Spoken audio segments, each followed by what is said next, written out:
Hi guys, welcome back to our YouTube channel. അപ്പോൾ ഇന്ന് നമ്മൾ ഉണ്ടാക്കുന്നത് വേപ്പിലക്കട്ടിയാണ്. അതിനാവശ്യമായിട്ട് ആദ്യം നമുക്ക് വേണ്ടത് ഒരു തേങ്ങ ഫുൾ എടുത്തിട്ടുണ്ട് നമ്മൾ. അത് നമ്മളൊന്ന് പാനിലിട്ട് ചൂടാക്കി ഒരു ഗോൾഡൻ ബ്രൗൺ കളർ ആവണം. അതുവരെ നമ്മൾ ചൂടാക്കിക്കൊണ്ടിരിക്കുക.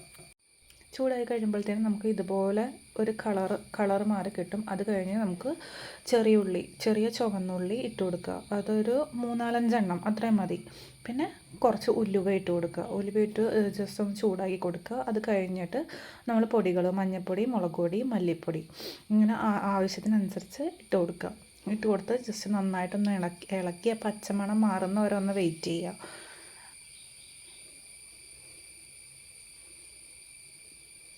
അത് കഴിയുമ്പോഴത്തേനും നമുക്ക് പുളി ഇട്ട് കൊടുക്കാം. പിന്നെ നമുക്ക് പുറകെ തന്നെ വറ്റൽമുളകാണ് ഇട്ട് കൊടുക്കേണ്ടത്. വറ്റൽമുളക് ആവശ്യത്തിനനുസരിച്ച് ഇടുക. എന്നിട്ട് നമ്മൾ ആ മുളക് വറുത്ത് കിട്ടുന്ന മുളക് ഒടിച്ച് കഴിഞ്ഞാൽ പെട്ടെന്ന് ഒടിയുന്ന ഒരു പരുവം വരെ നമ്മൾ ഒന്ന് ചൂടാക്കി എടുക്കുക.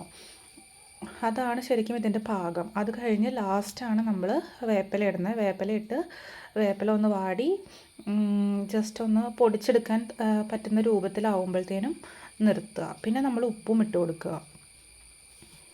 അങ്ങനെ ആവശ്യത്തിന് വേപ്പില ഉപ്പും എല്ലാം ആവശ്യത്തിന് ചേർത്ത് കഴിഞ്ഞ് നന്നായിട്ട് ഇളക്കി നന്നായിട്ട് ചൂടാക്കി ഒരു മിക്സിയിൽ അടിക്കാൻ പാകത്തിന് ആക്കി കൊടുക്കുക.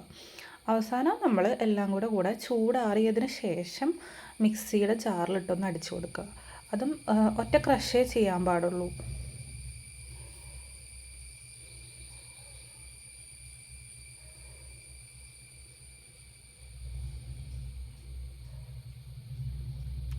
ലാസ്റ്റ് ഇങ്ങനെയായിരിക്കും നമുക്ക് കിട്ടുന്നത്.